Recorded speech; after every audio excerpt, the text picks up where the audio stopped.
सबै मेरा प्यारा मित्रहरूलाई आज एउटा हजुरहरूको सामनेमा म चामलको पोहाको रेसिपी अनि यसलाई कसरी बनाउनु पर्ने अनि बनाएर पनि हजुरहरूको सामनेमा देखाउन गइरहेकी छु है।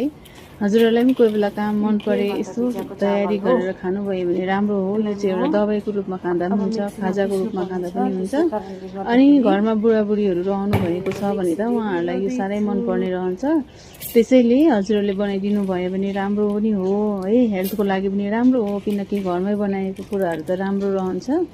अनि यसलाई चाहिँ पहिला 4 घन्टा भिजाउनुपर्छ। चामललाई चाहिँ 4 घन्टा भिजाएको चामललाई चाहिँ मिक्सीमा मजाले ग्राइन्ड गर्नु पर्यो। मजाले त होइन, कम्ती ठिक्कैको।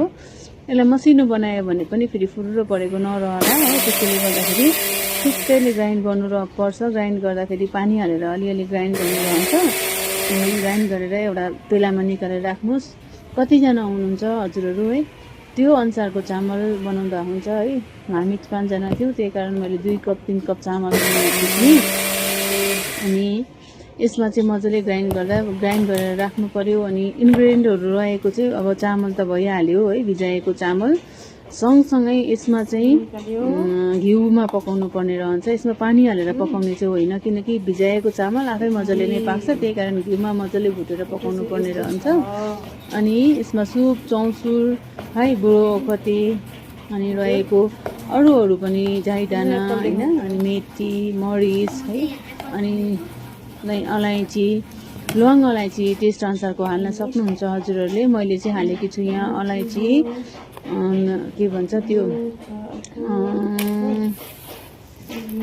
सुप अनि चौसुर, त्यहाँदेखि मैले तेजपत्ता पनि लगाएँ। अनि यहाँनिर अलिकति जाइदाना पनि लगाएकी छु। आज अलिकति जिउ दुखेको जस्तो भएर है, अलिकति बिसन्चो भयो जस्तो भएर आज बनाएर खानलाई रहर लाग्यो।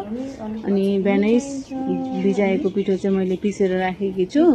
अनि यसमा छ घिउ, सँगसँगै घिउ छ, त्यही अनुसारले बनाएको छु।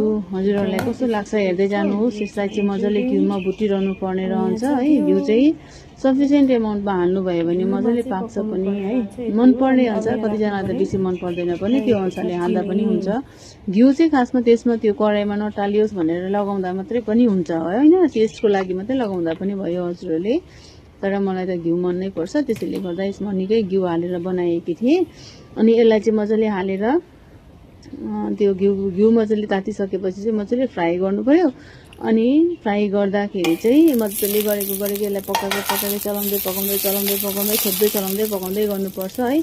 अनि यसमा चाहिँ बादमा चाहिँ हजुरहरूले चिनीहरू अब के टेस्ट अनुसारको चिनी हाल्नु पर्यो कि कसैले मिश्री हाल्नुहुन्छ। तर मैले चाहिँ चिनी मिश्री नहालेर यो बिमारीको लागि बनाएकी थिएँ, त्यसैले गर्दाखेरि चाहिँ मैले मह हालेको छु। मह पनि एउटा दबाई नै हो, जसलाई ढाड दुखेको होइन, कतिवटा बिमारीहरू एन्टिबायोटिकको काम पनि त गर्छ।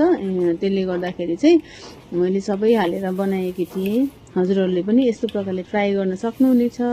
एकपल्ट बनाएर ट्राई गरी हेर्नुहोस्। अनि आफ्नो घरमा भएका बुढाबुढीहरू हुनुहुन्छ, नानी केटाकेटीहरू हुनुहुन्छ भने उहाँहरूलाई बनाएर दिनुभयो भने निन्द्रा पनि राम्रोसँग लाग्ने अनि कतिवटा रोगहरू पनि जाती हुने रहन्छ, किनकि यो घरमा बनाएको कुराहरू चाहिँ राम्रो नै रहन्छ।